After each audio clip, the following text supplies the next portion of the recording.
Now, I don't want to get ahead of myself. I don't want to get hyperbolic. I don't want to be hysterical. I don't want to be over the top. But I do mean what I'm about to say. Arsenal Football Club are scary. Arsenal Football Club dangerous.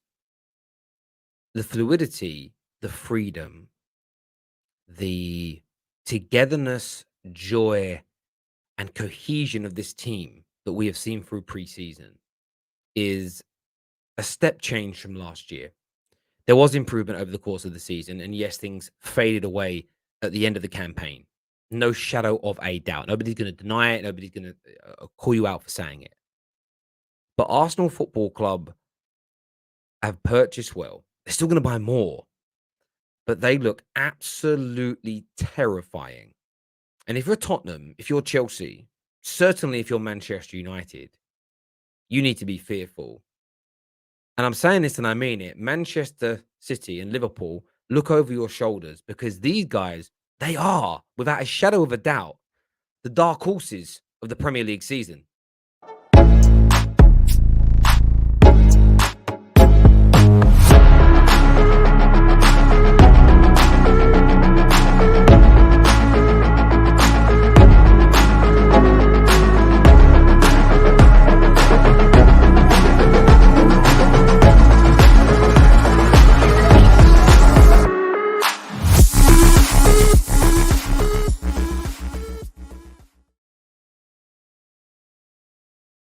Now, Arsenal were a team last year that I spoke kind of highly of so regularly over the course of the campaign. I mean, they started poorly and they got better.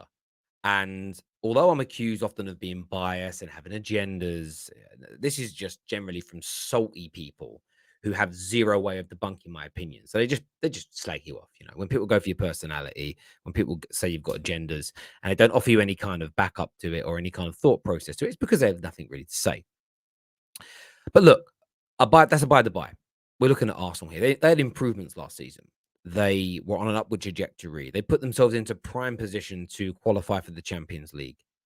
And it did fall away. We saw last year when the going got tough, when it come down to those gateway moments, Arsenal fell away. But what did Arsenal need to do to get through that? Arsenal Football Club needed to go into the transfer market, and Arsenal Football Club needed to buy the right profile of player. Yes, technical ability needed to be there, but it was all about the age. It was all about the experience. It was all about the winning mentality.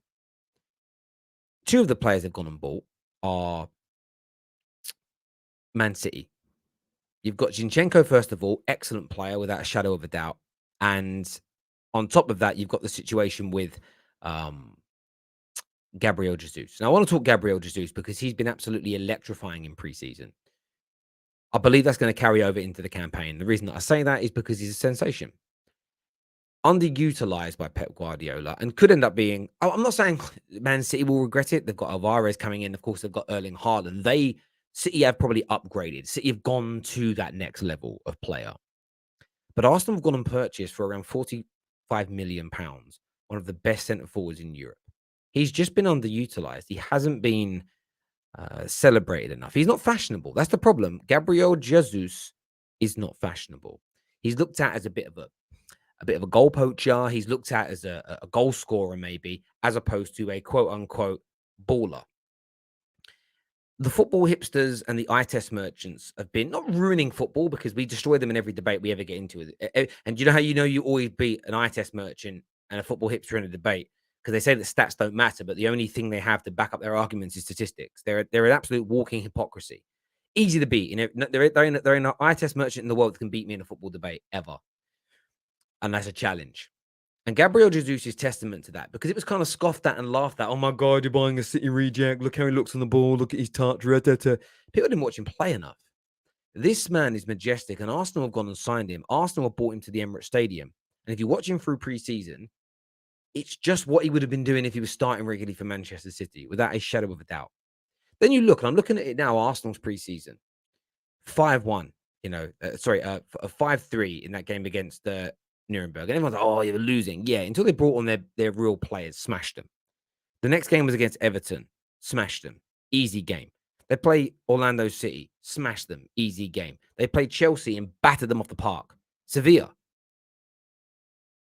4-0 up in the opening 20 minutes of the game against Sevilla, a very tough, very difficult opponents. Arsenal Football Club are turning a corner. Now, the only question mark remaining over them is how do they respond? How do they react? How do they perform in difficult moments? Semi-finals, finals. You might have a weekend where Spurs lose, Chelsea lose, Man United lose, and they can create a gap of 6 points or create a gap of 3 points in the top 4 race. Or they could overtake Liverpool and go into second. Game week 10, I'm throwing this out there. How do they react to those gateway moments, those big, big games? That question still has to be asked. That question is still out there because we won't get proof of that pudding. We won't get proof until the pudding is of course made. But Arsenal Football Club are my dark horses. Arsenal Football Club are dangerous. Arsenal Football Club are goddamn scary. Really scary. And I said in the opening monologue, the way they move and pass the ball is brilliant. There's a freedom to their play. And what I mean by freedom is they feel free, but they operate in a very strict system. It's almost oxymoronic, but it's oxymoronic with a beauty to it. There is a great structure, but the players look free, which is why the structure is so brilliant. It doesn't look robotic, although it is. It has art and flair and style to a very rigid regime. It's almost like a walking hypocrisy, but it's beautiful. And I'm watching Arsenal play through preseason. I'm thinking about how they improved last year, and they are a scary, scary proposition indeed. And I think that anybody kind of undermining them, underplaying them, playing them down, acting like this isn't serious, this isn't real, this isn't a team that could go out and do something special. I'm going to be really blunt with you. I think that you're lying to yourself. I think that you're BSing yourself. I think that you're saying it purely for attention. That's it. Now, I want to say before we go any further, make sure you sign up to the Football Terrace's #1 choice for your VPN, and that is private internet access. We can give you 3 months free and up to 82% off their product. This protects all of your personal data, your cards, your pass numbers, thumbprints, mother's maiden name, and much, much more, both from hackers and from companies looking to sell your data. You can put this onto all of your devices, iPhones, Androids, iMacs, laptops, PCs, and much, much more. Also, when you're traveling, all your content from home is still available with this VPN provider. Many other benefits, including built-in ad blockers, advanced features, strict no login policies, 100% open sources, and of course, it's easily configurable. You can see there the price. It's meant to be $8.99 a month. That bad boy there. We can give it to you for £1.63 per month. So go and get yourselves signed up now. Now, look, people are going to say, oh, Terry, you're setting Arsenal up for failure. I'm not. Nothing I say or do is going to change how good or bad Arsenal are. Facts. I can't change how good or bad Arsenal Football Club are. All I can give you is an opinion. And I've praised Arsenal's transfer business this summer. It's been excellent. They're still going to sign more, by the way. Arsenal, I'm 99.9% sure they're going to bring more players in. They look quick, fast, strong. There's fluidity. I mentioned already, and maybe I didn't even explain it right, but that's just how it looks to me. There is a regimented, rigid system that looks fluid and free and easy on the eye. And I think that's because the players are playing with such confidence, such joy, such togetherness. And you get this by removing the bad eggs, irrespective of how good they are. Guendouzi might be better than some of the midfielders left at Arsenal, but if the attitude isn't there, the quality doesn't matter. Aubameyang, some may say he's better than Gabriel Jesus, but who cares if he doesn't want to be there? Ozil, is he better than Odegaard? Probably not now. But even if he was, if he doesn't want to be at the football club, he isn't better.